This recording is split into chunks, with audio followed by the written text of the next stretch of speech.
A'udzubillahi minasyaitonirrajim. Bismillahirrahmanirrahim. Alhamdulillahirabbil alamin. Nahmaduhu wa nasta'inuhu wa nastahdihi wa nastaghfiruh wa na'udzubillahi min syururi anfusina wa min sayyiati a'malina. May yahdihillahu fala mudhillalah wa may yudlilhu fala hadiyalah. Nashhadu an la ilaha illallah wa nashhadu anna Muhammadan abduhu wa rasuluh. Allahumma shalli ala sayidina Muhammad wa ala alihi wa sahbihi ajma'in. Alhamdulillah, bersama-sama kita pada pagi ini sekali lagi di pagi yang berbahagia ini, insya-Allah moga-moga Allah Subhanahu Wa Taala akan kurniakan kepada kita semua dengan kurniaannya yang terbaik, dengan maghfirah, dengan rahmatnya, dengan barakahnya dalam kehidupan kita hari ini. InsyaAllah marilah kita mulakan hari kita ni dengan sedikit pembacaan daripada satu muka surat Al-Quran. InsyaAllah moga-moga kita memahami serba sedikit apa yang diceritakan oleh Allah Subhanahu Wa Taala di dalam muka surat yang akan kita baca, kita tadabbur pada setiap hari, InsyaAllah. Hari ini kita bersama-sama di muka surat 229. Seperti biasa, InsyaAllah diminta kepada respon sahabat-sahabat yang bersama-sama dengan kita pada hari ini untuk memaklumkan memberi respon suara dan juga video sama ada clear ataupun tak okey. Jadi hari ini InsyaAllah kita di muka surat 229. Kita berada di surah Hud, ayat yang ke-63 sehingga ayat yang ke-71, InsyaAllah. Ayat 63 sehingga ayat yang ke-71 surah Hud. Jadi insyaAllah kita mulakan sedikit pada pagi ini dengan bacaan daripada, saya akan baca sikit insyaAllah daripada muka surah ini, iaitu ayat yang ke-63. A'udzubillahi minasyaitonirrajim. Qala ya qaumi ara'aytum in kuntu ala bayyinatin min rabbi wa atani minhu rahmatan faman yansuruni minallahi in asaitu fama tazidunani ghaira takhsir. Sadaqallahul azim. Hari ini insyaAllah kita akan melihat Allah Subhanahu Wa Taala menceritakan kepada kita tentang kisah Nabi Saleh alaihi salam. Dalam muka surat ini insyaAllah kita akan tengok iaitu ada dua cerita insyaAllah, iaitu penghujung daripada kisah Nabi Saleh dan juga kaumnya, dan yang keduanya ialah kisah Nabi Ibrahim. Kita akan mula masuk kepada kisah Nabi Ibrahim dan juga selepas daripada itu kisah Nabi Lut. Jadi sebelum daripada ni, kita telah membaca dalam surah Hud ni kisah Nabi Nuh yang pertamanya, dan yang kedua kisah Nabi Hud, dan kita telah selesai dan kita dah masuk kisah Nabi Saleh, dan insyaAllah hari ini Nabi Saleh dan juga Nabi Ibrahim. Kita tengok Allah Subhanahu Wa Taala menceritakan sekarang ni kisah Nabi Saleh, dialog yang berlaku di antara Nabi Saleh dan juga kaumnya. Jadi kita akan tengok bahawa di dalam surah ni Allah Ta'ala ceritakan tidak panjang. Allah Ta'ala akan menceritakan lebih panjang lagi tentang Nabi Saleh ni. Sebenarnya dah ada dah, kita baca dulu, iaitu dalam surah Al-A'raf ayat 73 dan seterusnya. Surah Al-A'raf, kalau kita nak tengok detail tentang kisah Nabi Saleh ni, ada di dalam surah Al-A'raf ayat 73 dan seterusnya.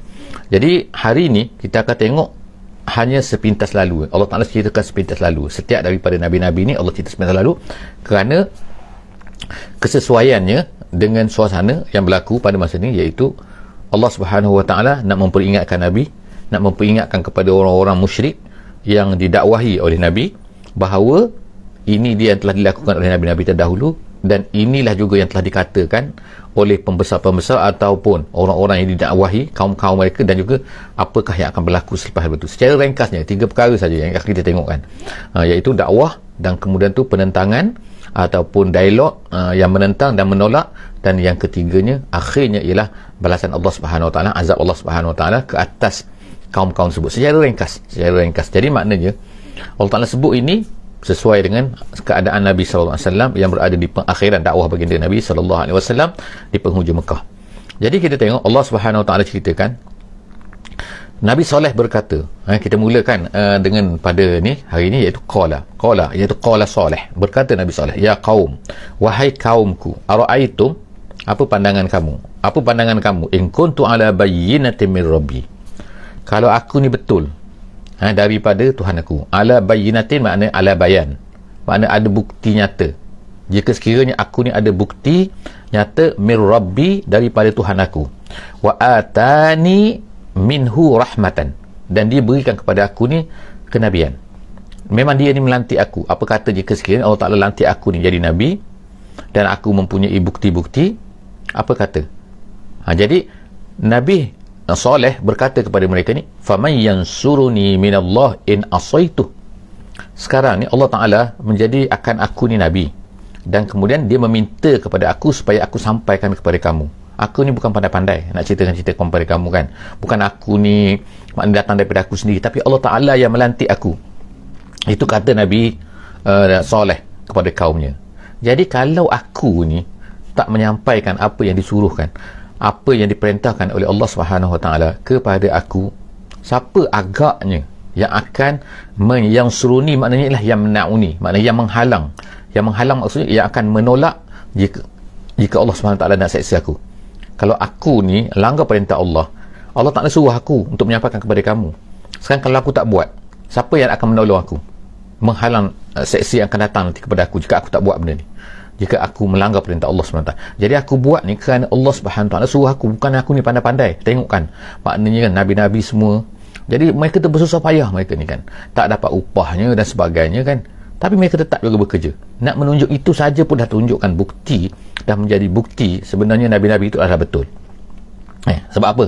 Kalau orang ni tak ada dapat apa-apa, tak dapat upah, tak dapat apa, dia susah nak buat ni, kerja dia sampai bertungkul lumus, sampai susah payah ni kan, sampai penat lelah, sampai kena seksa dan sebagainya ni kan, tak mungkin manusia biasa akan nak buat benda tu. Jadi maknanya Nabi Saleh ni berkata kepada kaumnya, aku ni sebab Allah SWT yang perintahkan aku buat macam ni kan. Kemudian jadi dia kata, fama tazidunani ghaira taksir. Tapi nampak gayanya, kalau gaya kamu ni suruh aku ni berhenti ni daripada dakwah ni, tak lain melainkan ini adalah menyesatkan, tambah sesat. Taksir tu ada maknanya ialah lebih merugikan, melainkan tambah rugi lagi. Tapi dalam tafsir Jalalain dia kata ghaira taksir ni ialah ghaira tadlil, nak menambahkan sesat lagi kamu ni. Jadi maknanya kalau ikut kamu akan tambah sesat lagi lah. Manusia pun sesat, kamu pun sesat. Jadi aku bekerja ni untuk menyampaikan. Itu ayat 63. Kita tengok sekarang ni ayat 64. Allah SWT kata, waya kaum. Sekarang ni Allah Subhanahu Wa Taala secara ringkasnya di sini Allah SWT telah berikan kepada Nabi Saleh ini satu mukjizat. Mukjizat dia ialah mereka ni hidup di padang pasir. Kalau kita tengok sekarang ni kan, bahawa tempat Nabi Saleh ni yang dipanggil sebagai Madain Saleh, yang berada lebih kurang 250 km daripada Madinah, utara Madinah. Tempat tu masih kita boleh tengok YouTube. Kita akan nampak situ itu Madain Saleh, ataupun satu bandar nama dia Al-Ula tempat tu. Jadi rumah-rumah mereka ni sampai sekarang ni masih ada lagi. Yang mereka ni kehebatan mereka menebuk bukit dan sebagainya lah. Jadi mereka ni hidup di padang pasir, dan unta adalah merupakan salah satu daripada binatang yang penting lah bagi mereka pada ketika itu. Jadi Allah Subhanahu Wa Taala telah memberi mukjizat kepada Nabi Saleh ini, iaitu dengan keluarnya seekor unta daripada celah-celah batu tu. Makna celah-celah batu boleh keluar unta, macam mana kan? Itu memang mukjizat betul-betul kan. Keluar unta tu unta betina, dan Nabi Saleh minta kepada mereka, ini adalah unta Allah. Bukan makna unta yang dijadikan oleh Allah Subhanahu Wa Taala untuk menjadi bukti kepada kenabian dia. Jadi lalu dia berkata, wa ya qaum hazihi naqatullah. Ya kaumku, ini adalah unta Allah, unta yang dijadikan oleh Allah, yang diberikan oleh Allah untuk menjadi mukjizat kepada aku ni. Lakum ayatan, menjadi tanda. Maknanya unta ini diberikan, dianugerahkan oleh Allah Ta'ala kepada kita semua untuk menjadi ayah, menjadi tanda bahawa aku ni betul-betul adalah seorang Nabi yang diutuskan oleh Allah Subhanahu Wa Ta'ala. Jadi apa kata Nabi Saleh? Dia kata fazaruha maknanya biarkan dia, takul fi ardillah, dia makan di bumi Allah. Maknanya sebab unta tu cantik, unta tu gemuk, unta tu apa semua kan, jadi orang-orang ni, mereka ni jahat, orang jahat mereka ni kan. Jadi mereka ni apa kan, berfikir nak sembelih unta tu. Jadi Nabi Saleh berkata, jangan usik unta ni. Jadi pada masa tu telah dibuat ketetapan oleh Nabi Saleh, iaitu satu hari hanya unta ni boleh minum, dan kita tak boleh minum pada hari tu, dan satu lagi hari barulah mereka ni boleh minum, unta tu tak akan minum. Jadi begitulah bertukar ganti kan setiap hari tu kan. Jadi mereka tak suka benda ni kan. Mereka tak suka, dan dikatakan pada zaman Nabi SAW, bila Nabi SAW dan beberapa sahabat semasa peperangan Tabuk, Nabi melalui tempat ni dan telaga itu masih ada pada masa tu. Dan sebab itulah dikatakan bahawa Nabi SAW tak benarkan sahabat-sahabat untuk ambil air daripada telaga tu. Katanya inilah telaga yang daripada unta Nabi Saleh.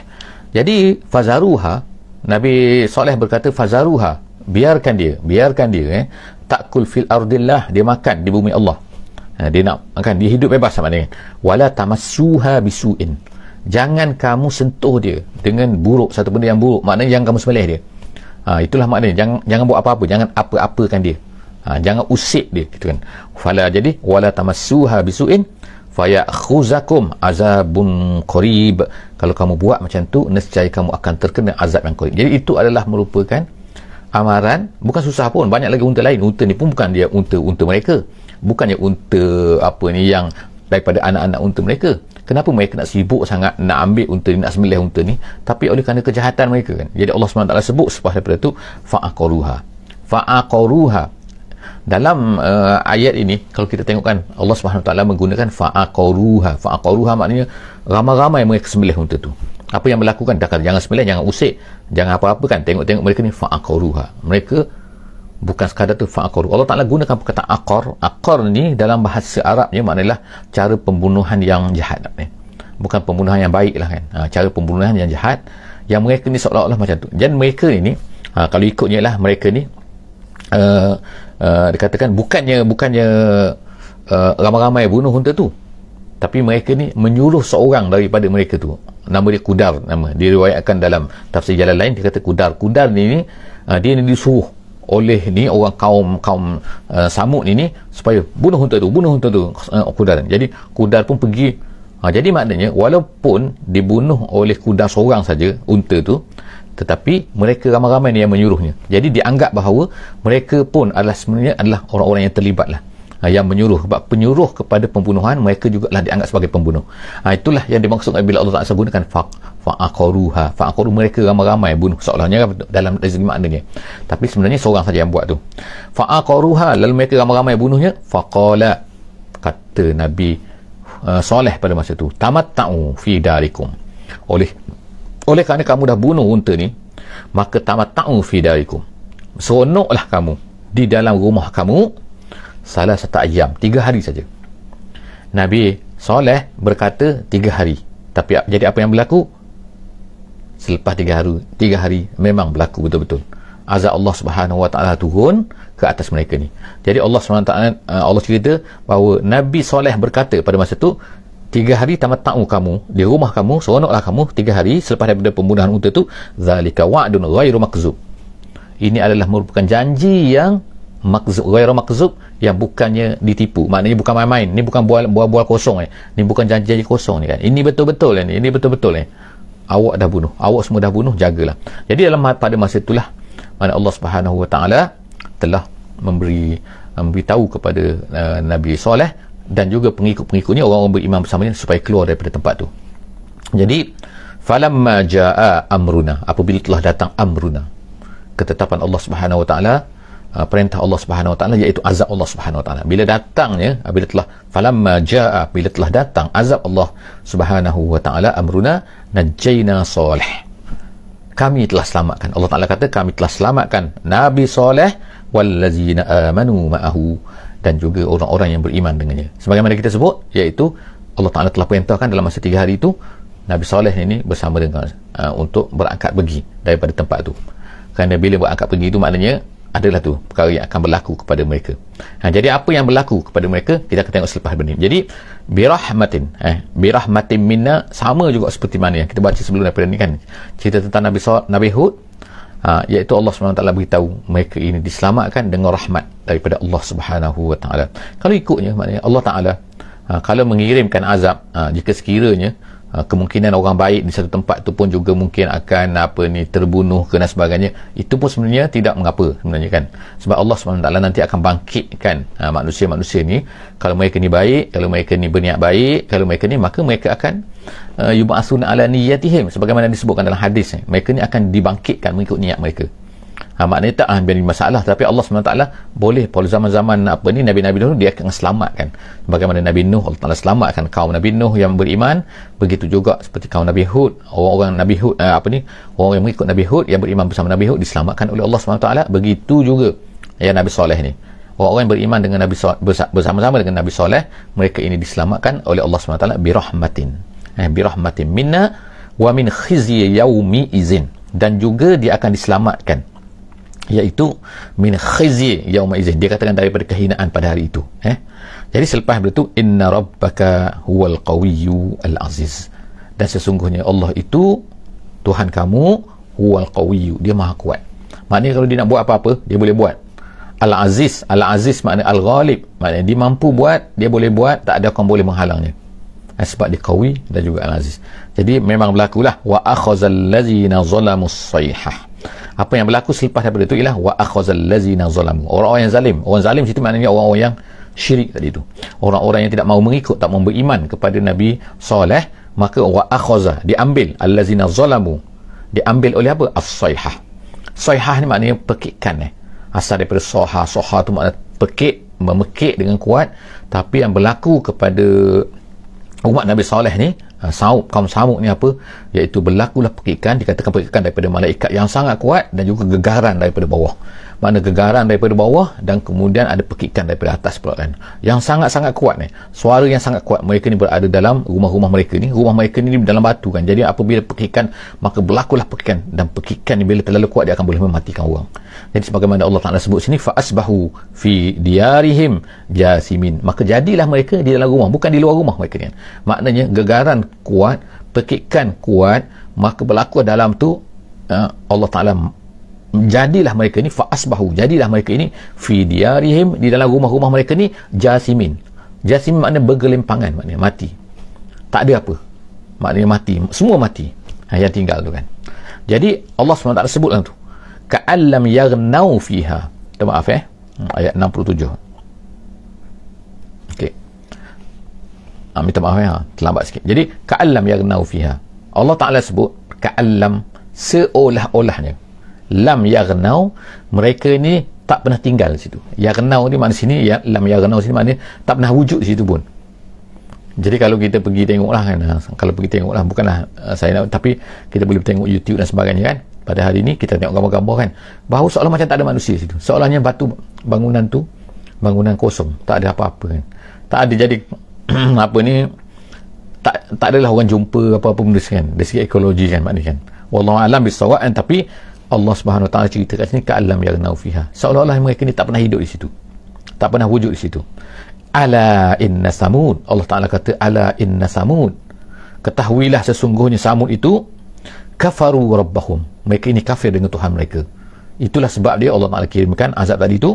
Ala bu'dan li samud, dan ketahuilah bu'dan maknanya jauhlah bagi Samud, iaitu jauhlah daripada rahmat Allah. Jadi Allah Ta'ala tengok ulang lagi.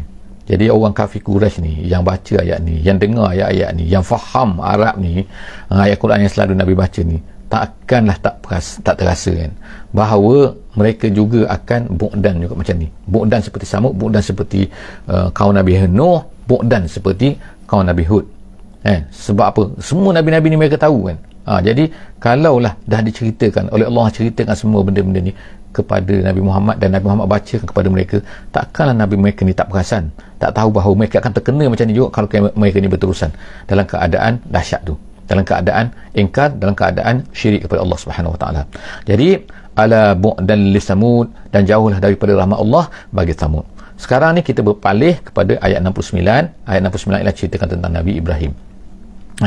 Jadi kita akan tengok dalam surah ini Allah Subhanahu Wa Taala ceritakan tentang Nabi Ibrahim, bukanlah nak menceritakan tentang kisah Nabi Ibrahim sebenarnya. Allah Taala nak ceritakan tentang kisah selepas daripada ini, iaitu kisah Nabi Lut, apa yang berlaku pada dia. Tapi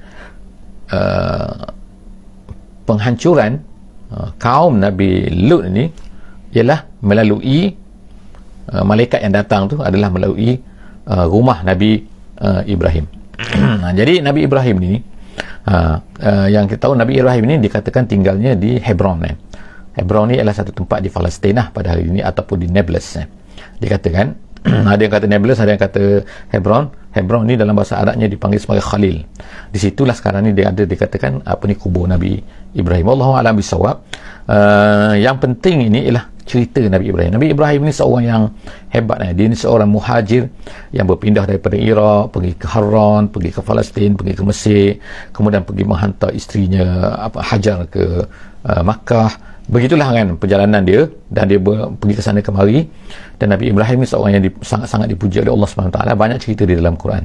Kita tengok di sini bahawa Nabi Ibrahim ini dia tinggal di Palestin, dan dia ada seorang anak saudara nama dia Lut, iaitu Nabi Lut lah. Dan Nabi Lut ni diutuskan oleh Allah, disuruhkan oleh Ibrahim untuk pergi ke Laut Mati, tepi Laut Mati. Ada satu kaum di situ, nama dia ialah kaum kaum Sodom kaum Sodom di tempat tu. Jadi di tepi Laut Mati, lebih penting maknanya lah di antara, kalau sekarang di antara Palestin dan juga Jordan. Jadi kita tengok sini kehebatan Nabi Ibrahim ni ialah dia seorang yang dipanggil sebagai Abu Daif. Abu Daif ni maknanya dia ni sangat-sangat suka untuk menamukan orang. Kalau ada tetamu datang, dia sangat suka. Dan dia ni kalau nak makan, dia mesti akan mencari orang untuk makan bersama-sama dia. Dia tak suka makan seorang-seorang. Ada makanan, dia akan ajak orang lain untuk makan sama-sama dengan dia. Itu kehebatan Nabi Ibrahim lah. Di antara kehebatan Nabi Ibrahim. Jadi dalam ayat ni diceritakan, Allah SWT ceritakan dalam ayat 69 ni, walaqad ja'at rusuluna, telah datanglah rusul-rusul kami. Rusul kami ni artinya ialah malaikat.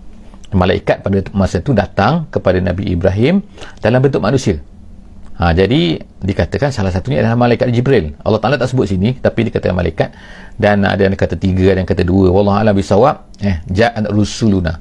Jadi mereka ni datang, malaikat ni datang kepada Nabi Ibrahim bil bushra, dengan berita gembira.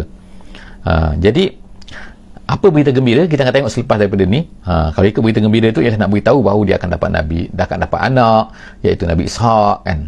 Sebab semasa malaikat ni datang, Nabi Ibrahim dah ada anak dengan Hajar, tapi Hajar ni telah dihantar ke Makkah Al-Mukarramah. Jadi Sarah, isterinya seorang lagi ni, tak ada anak. Jadi tapi pada masa tu Nabi Ibrahim dah kira dah berumur lah, isterinya pun dah berumur juga. Jadi apabila dia datang malaikat ni datang, qalu, malaikat ni berkata, salam ni. Jadi ucapan salam ni adalah ucapan yang standard lah kan.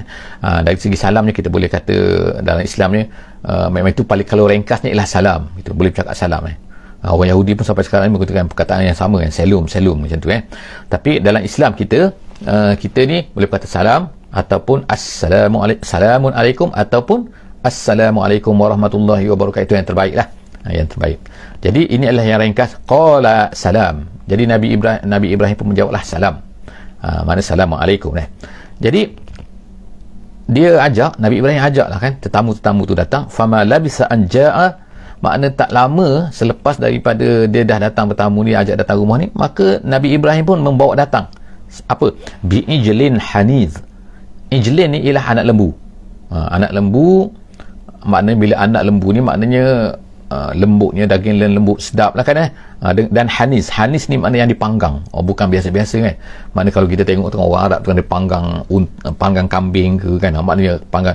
Jadi panggang anak lembu, yang best ni kan, nak jamukan kepada tetamu dia ni, tetamu yang datang ni. Jadi apabila tamu dah masak, dia letaklah depan tamu dia tu. Falamma ra'a aydiyahum la tasilu ilaihi, tapi bila dah letak depan tu suruh makan, tiba-tiba tangan dalam ayat ni kata falamma, apabila ra'a aydiyahum, minta maaf okey, insya-Allah, apabila dia tengok tangan-tangan ni tangan malaikat tu lah, tangan-tangan tetamu dia tu tak sampai kepada tak la tasilu ilaihi, maknanya tak jamah pun, tak sentuh pun. Kambing ni best lah kita kata, suruh makan tiba-tiba tak nak makan. Jadi bila tak sampai tangan ke situ, maknanya tak menghulurkan tangan dia, pada masa ni lah nakirahum, pada masa ni mulalah datang perasaan dalam dalam hati Nabi Ibrahim, dia rasa pelik. Nakirahum, pelik ni sebab apa? Mengikut dulu pada zaman tu adatnya, kata ulama tafsir, adatnya ialah kalau orang tetamu ni datang, tiba-tiba diberi makanan yang sedap lah kan, tiba-tiba dia tak sentuh, ini makna ada petanda apa, iaitu petanda bahawa orang yang datang ni ada niat buruk kepada tuan rumah tu. Maknanya nak bunuh lah biasanya kan. Nak bunuh, nak buat apa-apa yang jahat lah kat ni kan. Nak merompak, nak tahulah kan. Sebab tu lah dia kata nakirahum. Jadi kata Nabi Ibrahim mula rasa pelik ni, nakirahum. Wa aujasa minhum khifah. Pada masa tu datanglah perasaan takut dalam hati dia. Khifah, takut. Aujasa ni satu perasaan yang disembunyikan dalam hati. Wa aujasa disembunyikan. Jadi malaikat ni dia tahu. Jadi daripada ayat ni kita boleh dapat faham juga bahawa Nabi Ibrahim tak tahu perkara gaib. Kita tengok, kalau dia tahu perkara gaib mesti dia tahu ini malaikat kan. Tapi dia tak tahu. Jadi malaikat pun beritahulah, berkata pada masa tu, qalu la takhaf, wahai Ibrahim, jangan takut inna ursilna ila qaumi Lut. Kami ni sebenarnya adalah malaikat, sebenarnya ialah yang diutuskan untuk pergi kepada kaum Lut. Tapi rupanya kami bersinggah sekejap kepada kamu ya, sebab nak cerita satu benda berita gembira untuk kamu. Gitu maknanya kan. Barulah hilanglah perasaan takut. Ini malaikat, so no problem lah. Macam tu kan. Kemudian wa mar'atuhu qa'imah. Pada masa tu isteri dia iaitu Sarah ni ada berdiri. Berdiri itu maknanya bukan berdiri depan, tapi memberi khidmat kepada suami dia kan. Sebab nak melayan tamu ni kan, ada tepi tu kata kan, berdiri. Ada yang kata menjenguk daripada dapur tu. Jadi pada masa tu fadhahikat, bila dia cerita malaikat, wow. Jadi Sarah pada masa tu dhahikat mana ketawa. Dia ketawa. Ada satu riwayat kata dia ketawa kerana apa? Kerana sangat-sangat gembiralah dia sebab nak hancurkan. Bila malaikat datang untuk hancurkan kaum Nabi Lut lah tu. Sebab kaum Nabi Lut ni jahat sangat. Jadi semua tak tahu. Nabi Ibrahim tahu, Sarah tahu bahawa Nabi tu jahat sangat. Jadi macam tunggu-tunggu saja. Bila nak hancurkan kaum Nabi Lut ni. Jadi bila macam tu, sebab tu fadhahikat. Sukalah Sarah ni. Yes. Biar padan muka macam itulah kita katakan. Baru kau tahu dah jahat sangat kan. Jadi tibalah masanya. Fadhahikat qa'imah, dah dia jadi Sarah pun gembiralah. Jadi dia pun fabasyarnaha bi Ishaq, lalu kami beri khabar gembira kepadanya. Tu ialah maknanya Sarah tadi tu bi Ishaq, bahawa dia akan dapat seorang anak bernama Ishaq. Kemudian wa min warai Ishaq Yaqub, dan selepas daripada Ishaq tu akan dapat pula anak lagi, iaitu nama dia Yaqub. Jadi maknanya nama-nama ni sendiri, kata ulama tafsir menunjukkan bahawa apa? Nama-nama ni sendiri adalah nama-nama yang telah diberikan oleh Allah Subhanahu Wa Taala kepada Sarah ni, kepada Nabi Ibrahim, bahawa kau akan dapat anak selepas ni ialah nama dia Ishaq. Dan selepas daripada itu dia akan dapat pula anak, Ishaq dapat anak pula. Dan Allah Taala dalam tafsir kata Sarah ni diberi hidup oleh Allah, diberi umur oleh Allah Subhanahu Wa Taala sehingga dia dapat melihat, berjumpa dengan Yaqub tadi tu. Jadi Masya Allah kan, ini kehebatanlah Nabi Ibrahim, dan juga maka dia dapat anak dalam keadaan umur dia begitu. Maka itu adalah satu kurniaan Allah Subhanahu Wa Taala kepada mereka berdua, hasil daripada kesungguhan mereka dalam dakwah mereka dan sebagainya. Wallahu a'lam bisawab. Jadi setakat itulah saja muka surat kita. InsyaAllah hari ini kita akan jumpa lagi di sesi akan datang, muka surat 230 insyaAllah. Dan jangan lupa share insyaAllah bersama-sama dengan semua sahabat-sahabat semua, berikan link kepada semua insyaAllah supaya mereka dapat melihat link kita ada recording di sini, akan kekal di sini. Orang tak bersama dengan kita boleh tengok kemudian insyaAllah, dan berikan komen, berikan semua sekali insyaAllah like, follow dan sebagainya. Moga-moga kita akan dapat setiap hari bersama-sama, kecuali setakat ni, kecuali hari Ahad saja sebab kita ada kuliah subuh. Okey, aku qouli hadza wa astaghfirullahalazim li wa lakum. Bismillahirrahmanirrahim. Wal 'asri innal insana lafi khusr illa allazina amanu wa amilus solihat wa tawasaw bil haqqi wa tawasaw bis sabr. Wassalamualaikum warahmatullahi wabarakatuh.